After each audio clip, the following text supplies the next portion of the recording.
I'm Stephanie, certified and licensed speech language pathologist, and I am here to help you feel confident supporting your littles through their speech and language journey. Don't forget to hit like and subscribe so that you don't miss any of these fun strategies.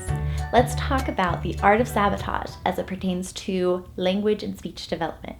What I mean by sabotage is sabotaging your littles and creating language opportunities. You're going to not anticipate their needs and give them an opportunity to make requests or tell you when something is wrong. We're going to go through some natural examples of how this would occur in your daily routine so that you kind of understand what I'm talking about. For example, they want a drink. You have cups. The cups are stuck together. You know they're stuck together. You're going to give them to your little anyway. Now, they have a couple options. One, they can just pretend like, well, it's just one big cup now. Or they can request help, stuck, or hand it back to you. Handing it back to you is still a communication. And if they hand it back to you, then that is your opportunity to model the word that you might be looking for, like help. Or if they try to pull it, you can hold it tight, and that gives them the chance to tell you that it's stuck. So that's one way. Another way is when they're eating. They ate all of their snacks. They're all gone. You don't automatically fill it for them. You sit there, see that their snacks are empty, and wait.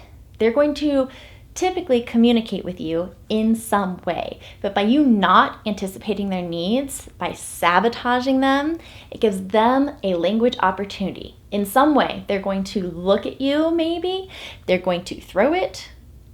In those opportunities, then you model the words you're looking for.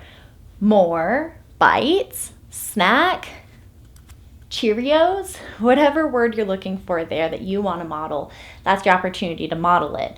But you might not have to, and they might actually say what they want. They're going to look at you with their empty snack cup and go, bites? And then you recast what they say. Bites! Yes, mama will get you bites. Bam. See that language opportunity? Another fun sabotage thing to do is when you're getting them dressed, don't give them everything that they need. For example, typically we put 2 shoes on. Give them 1 and wait. They might look at you and get upset, in which case you model, once again, model, shoe, another shoe, 1 more shoe, whatever phrase, word you're looking for there, model it, and then present what they're looking for. But the hope is that by giving them just 1 shoe, they will tell you, shoe, more, another, something along those lines that communicates to you that they need something else. So the art of sabotage is fantastic. You can do this with puzzles too, where if you have puzzles pieces, the wooden chunky ones, and you don't give them all the pieces. Now they have an empty hole where a cow goes and an empty hole where a pig goes, and it creates an opportunity for them to ask for that piece. So they might look at you and go, moo! And you model for them, cow, and you show them the cow piece. So they start learning. So this sabotaging is creating language opportunities. Don't anticipate their needs, and you can kind of create needs. Like I said, give them some of the puzzle pieces that they need. Give them 1 shoe. Don't give them silverware if they usually use silverware. Give them an empty cup, but don't put anything in it.